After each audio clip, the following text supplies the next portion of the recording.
আসসালামু আলাইকুম সুপ্রিয় সকল ছাত্রছাত্রীবৃন্দ, আমরা আজকে তোমাদের সামনে পদার্থবিজ্ঞান প্রথম পত্রের ভেক্টর অধ্যায়ের বেসিক জ্ঞান নিয়ে আমরা আলোচনা শুরু করব। আমাদের আলোচনার শুরুতে আমাদের একটু জেনে নেওয়া যাক পদার্থবিজ্ঞান সম্পর্কে। আসলে পদার্থবিজ্ঞান এটা অন্যান্য বিজ্ঞান থেকে সম্পূর্ণরূপে একটু ভিন্ন। এই বিজ্ঞানটা পড়তে হলে পদার্থবিজ্ঞানের বেসিক এবং মৌলিক ধারণাগুলো থাকা আবশ্যিক।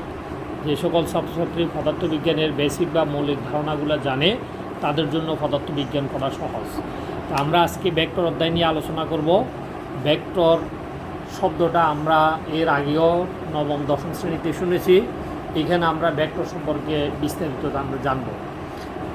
ভেক্টর রাশি হলো সেই সকল রাশি যে সকল রাশিকে সম্পূর্ণরূপে প্রকাশ করার জন্য মান এবং দিক উভয় প্রয়োজন। তাহলে শুধু মান জানলেই রাশিটা সম্পূর্ণ জানা হয় না, মান জানার সাথে আরও কিছু জানা প্রয়োজন। তখন যেটুকু জানলে আমরা রাশিটা সম্পূর্ণ জানতে পারবো, বাকি অংশটা হচ্ছে দিক।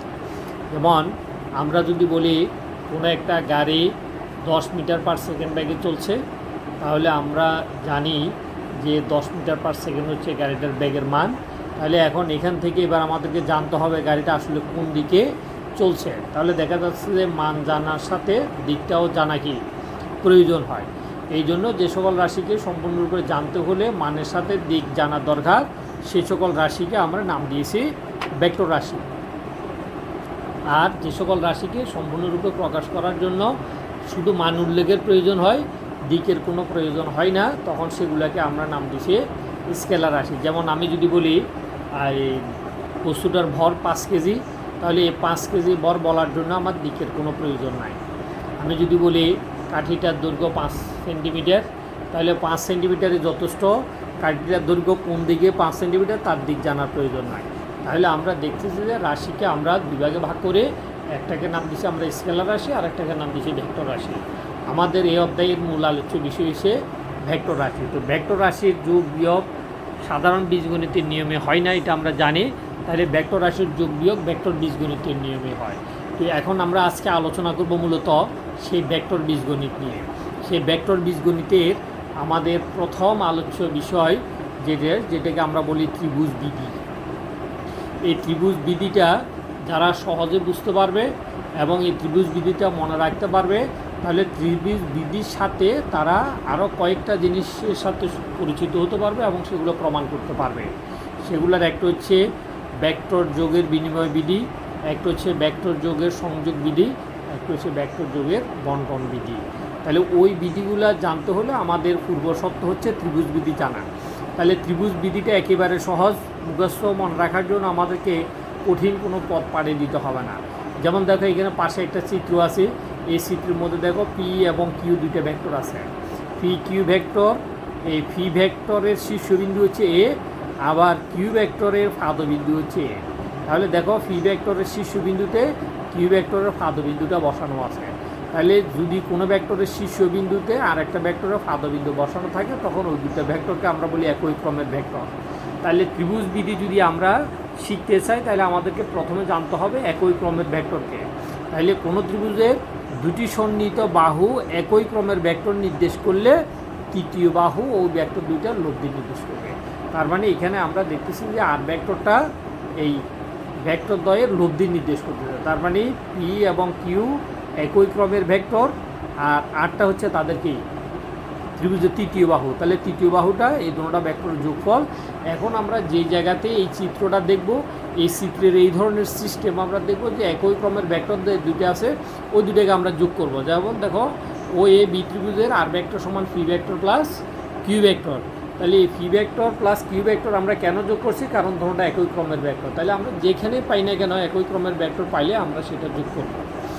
এরপরে আসো ত্রিভুজ বিধির পরে পদার্থবিজ্ঞানের ভেক্টর বীজগণিতের সামান্তরিক বিধি, এটাও গুরুত্বপূর্ণ একটা টপিকস। এখন আমরা যদি সামান্তরিক বিধিটা ভালোভাবে মনে রাখতে পারি, তাহলে সামান্তরিক বিধি দিয়ে আমরা অনেকগুলো কাজ করতে পারবো। কী কী কাজ করতে পারবো আমরা যখন অধ্যায়গুলো পড়তে যাব তখন বুঝবো। তো এখন সামান্তরিক বিধি আমরা মনে রাখার সহজ সূত্র লাগে। তাহলে সামান্তরিক বিধি হওয়ার শর্ত কী? শর্ত হচ্ছে দুইটা ভেক্টর এক বিন্দুতে একই সময়ে ক্রিয়াশীল থাকতে হবে। যেমন দেখো ও বিন্দুতে ফি একটা ভেক্টর এবং কিউ একটা ভেক্টর একই সময়ে ক্রিয়াশীল, এবং দেখো ও বিন্দুটা হচ্ছে উভয় ভেক্টরের পাদবিন্দু, অর্থাৎ যে বিন্দু থেকে ভেক্টর দুটো উৎপন্ন হয়েছে। তাহলে দুইটা ভেক্টর যদি একই সময়ে একই বিন্দুতে ক্রিয়াশীল থাকে এবং ওই দুটো ভেক্টর যদি একই জাতীয় হয় এবং মানেও দেখে যদি নির্দিষ্ট হয়, তাহলে ওই দুইটা ভেক্টর দিয়ে আমরা সামান্তরিক অঙ্কন করলে ওই সামান্তরিকের কর্ণ ভেক্টরদ্বয়ের লব্ধি নির্দেশ করবে। তাহলে আমরা সামান্তরিক বিধি কীভাবে বলবো? সামান্তরিক বিধি হচ্ছে কোনো বিন্দুতে একই সময়ে দুইটি ভেক্টর একই জাতীয় হলে মানেও দিকে নির্দেশিত হলে ওই দুইটা ভেক্টর দিয়ে সামান্তরিক অঙ্কন করলে ওই সামান্তরিকের কর্ণ, যেমন অবি হচ্ছে এই অবি হচ্ছে কর্ণ, ওই সামান্তরিকের কর্ণ এই ভেক্টরদ্বয়ের লব্ধি নির্দেশ করবে, লব্ধির মান নির্দেশ করবে এবং লব্ধির দিক নির্দেশ করবে এই কর্ণটা। তাহলে এটা হচ্ছে আমাদের গুরুত্বপূর্ণ জিনিস। এখান থেকে আমরা তিনটে জিনিস জানতে পারি, একটা হচ্ছে লব্ধির মান, একটা হচ্ছে লব্ধি, আর একটা হচ্ছে লব্ধির দিক। এখন দেখো লব্ধিকে আমরা ভেক্টর ত্রিভুজ বিধি থেকে পেয়ে থাকি।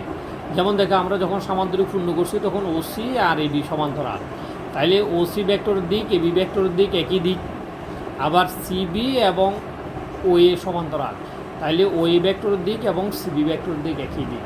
এখন দেখো এই ও এ বি এইটাকে যদি আমরা একটা ত্রিভুজ বলি, দেখো ফি এবং কিউ দুইটা একই ক্রমের ভেক্টর হয়ে গেছে, তাহলে অতএব ও বি হচ্ছে লব্ধি, লব্ধি হবে এই দুটোটার যোগফল, যেটাকে আমরা বলি ভেক্টরের ত্রিভুজ বিধি। তাহলে ত্রিভুজ বিধি থেকে আমরা সামান্তরিকের ক্ষেত্রে লব্ধি নির্ণয় করতে পারি। এরপর আসলে লব্ধির মান। তো লব্ধির মান নির্ণয় করার জন্য অনেক প্রসেসের গাণিতিক রূপ আছে, তুমি সংক্ষেপে মনে রাখবা কীভাবে? আমরা সংক্ষেপে মনে রাখবো পি ভেক্টরের উপরে বর্গ, পি ভেক্টরের মানের উপরে বর্গ, প্লাস কিউ ভেক্টরের মানের উপরে বর্গ, প্লাস 2 ইন্টু ফি ভেক্টরের মান কিউ ভেক্টরের মান ইন্টু কস আলফা, অর্থাৎ ভেক্টরদ্বয়ের অন্তর্ভুক্ত কোণের কস আলফা সম্পূর্ণ রাশিটার উপর কী হবে? বর্গমূল হবে।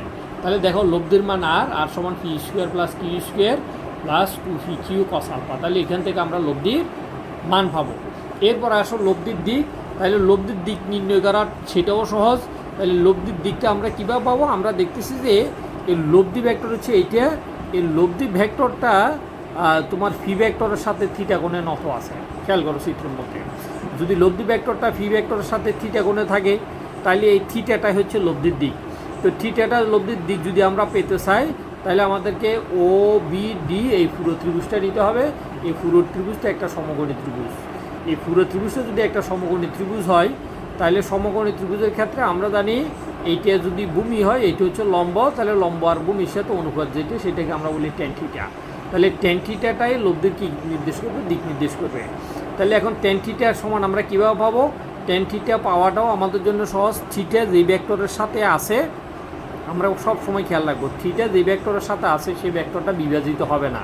তাহলে সেটা যেভাবে আছে দেখো সেভাবে বসে গেছে পি প্লাস, এরপরে কিউ এর এক্স অক্ষের দিকের উপাংশ হচ্ছে কিউ কস আলফা, কিউ এর ওয়াই অক্ষের দিকের উপাংশ হচ্ছে কিউ সাইন আলফা।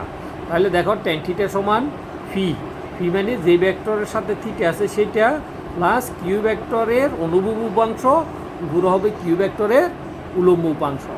আমরা অথবা লম্ব এবং ভূমি ত্রিভুজের ওখান থেকে আমরা পিথাগোরাসের ত্রিকোণমিতিক অনুপাত থেকেও আমরা মানগুলো নির্ণয় করে আনতে পারি যে বিডি সমান হচ্ছে কিউ সাইন আলফা আর এডি সমান হচ্ছে তোমার কিউ কস আলফা, আমরা ওখান থেকেও আনতে পারি। তো সংক্ষেপে আমরা মনে রাখবো যে যে ভেক্টরটা বিভাজিত যার সাথে থিটা আছে সেটা বিভাজিত হবে না, সেটা প্লাস তার সাথে কিউ ভেক্টরের এক্স অক্ষের দিকের উপাংশ আর উপরে হবে ওয়াই অক্ষের উপাংশ। তাহলে ট্যান থিটা এটা হচ্ছে লব্ধির দিক। তাহলে এখন ফি এবং কিউ এই দুইটাকে আমরা বলি সামান্তরিকের দুইটি সন্নিহিত বাহু। এরপরে আসো যদি আমরা বলি কোনো একটা ভেক্টর ধরো আর, এ ঠিক সেম কথা, এটাকে আমরা একটু ঘুরে অন্যদিকে নিয়ে যাচ্ছি। ধরো লব্ধি ভেক্টর আর, তাহলে আর ভেক্টরের কয়টা উপাংশ থাকবে? দুইটা উপাংশ। দুদিকে আমরা বলি ভেক্টর বিশ্লেষণ। এই দুইটা উপাংশের একটা উপাংশ এক্স অক্ষ বরাবর ক্রিয়াশীল আর একটা উপাংশ ওয়াই অক্ষ বরাবর ক্রিয়াশীল।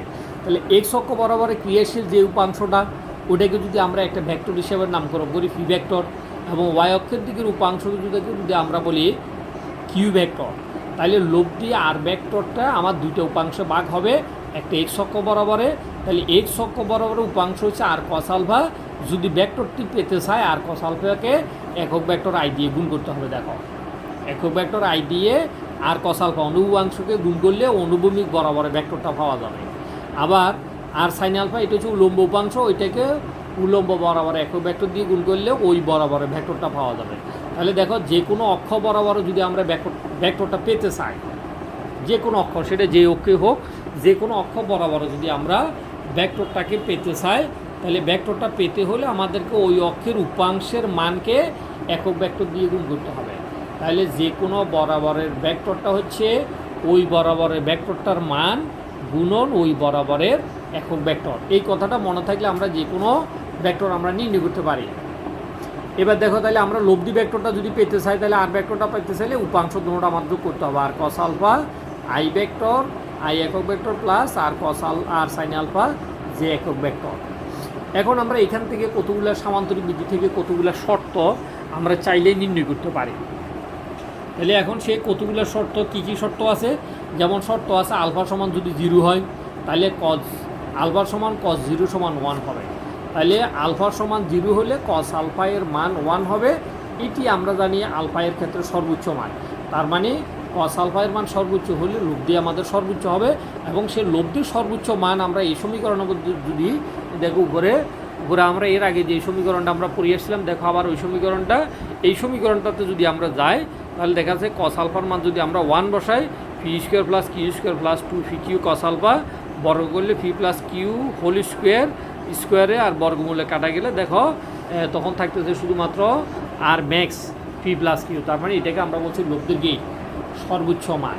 তাইলে লব্ধির সর্বোচ্চ মান ভেক্টরদ্বয়ের মানের যোগফলের সমান, অথবা এটাকে আমরা বলতে পারি লব্ধির সর্বোচ্চ মান ভেক্টরদ্বয়ের যোগফল অপেক্ষা বড় হতে পারে না। তার মানে লব্ধির সর্বোচ্চ মান ভেক্টরদ্বয়ের যোগফলের সমান। তাহলে এখান থেকে আমাদের একটা কনসেপ্ট মনে রাখতে হবে যে কস আলফা সর্বোচ্চ হলে লব্ধি আমাদের সর্বোচ্চ হবে। কস আলফা সর্বোচ্চ হতে হলে শর্ত হচ্ছে আলফা শূন্য হইতে হবে। আর আলফা শূন্য হওয়া মানে অর্থাৎ ভেক্টর দুইটা পরস্পর সমান্তরাল হতে হবে। ভেক্টর দুইটা যদি সমান্তরালে হয় তাহলে কস আলফা সমান 1 হবে, আলফা সমান 0 হবে, ভেক্টর দুটি সমান্তরাল হবে। এরপর দেখো যদি আমরা আলফার মান 180 ডিগ্রি বসাই, তাহলে কস আলফা সমান কস 180, কস 180 ডিগ্রি মান -1। তাহলে ওই আগের সূত্রটার মধ্যে আমরা যদি আবারও ঠিক সেম একই মান যদি আমরা বসাতে চাই, তাহলে দেখো কস আলফা, এই যে আমরা আগে যে সূত্রটার থেকে আমরা আসছি, দেখো আলফা সমান কস আলফা, এই জায়গাতে যদি আমরা 180 বসাই কস আলফা জায়গাতে, তাহলে কস 180 ডিগ্রি -1, তখন এটা প্লাস মাইনাস এটা মাইনাস হয়ে যাবে, তখন এ মাইনাস বি হোল স্কোয়ার হবে। যখন এ মাইনাস বি হোল স্কোয়ার হবে তখন স্কোয়ারের রুটে কাটা গেলে আর মিনিমাম সমান, তখন এই আর মিনিমাম দেখো আর মিনিমাম সমান ফি মাইনাস কিউ। তাহলে এখান থেকে আমরা যেটা বুঝতে পারতেছি সেটা হচ্ছে যে লব্ধির সর্বনিম্ন মান ভেক্টরদ্বয়ের বিয়োগফলের সমান। তাহলে এই কথাটাকে আমরা আবার ঘুরে অন্যভাবে বলতে পারি যে লব্ধির সর্বনিম্ন মান বিয়োগফল অপেক্ষা ছোট হতে পারে না। এবার আসো ফি এবং কিউ যদি দুটোই সমান হয় এবং লব্ধির সর্বনিম্ন মান তখন কত হবে, ফি এবং কিউ সমান হলে সর্বনিম্ন মান আর মিনিমাম সমান 0 হবে। তাহলে সর্বনিম্ন মান আর মিনিমাম সমান কত হবে, 0 হবে। তাহলে এখান থেকে ফি আর কিউ তখনই 0 হবে যদি ভেক্টর দুটি 180 ডিগ্রি কোণে থাকে বা পরস্পর বিপরীত দিকে থাকে। এবার দেখো আমরা এইটাকে আমরা আরবার অন্যভাবে একটু আলোচনা করতে পারি। যদি আমার আলফার মানে যে ভেক্টর দুইটা পরস্পর যদি সমকোণে ক্রিয়াশীল থাকতো, অর্থাৎ 180 ডিগ্রি কোণে ক্রিয়াশীল না থেকে এবার যদি সে 90 ডিগ্রি কোণে ক্রিয়াশীল থাকতো, তাহলে এখানের মধ্যে আলফার মান 90 ডিগ্রি হতো, কস আলফা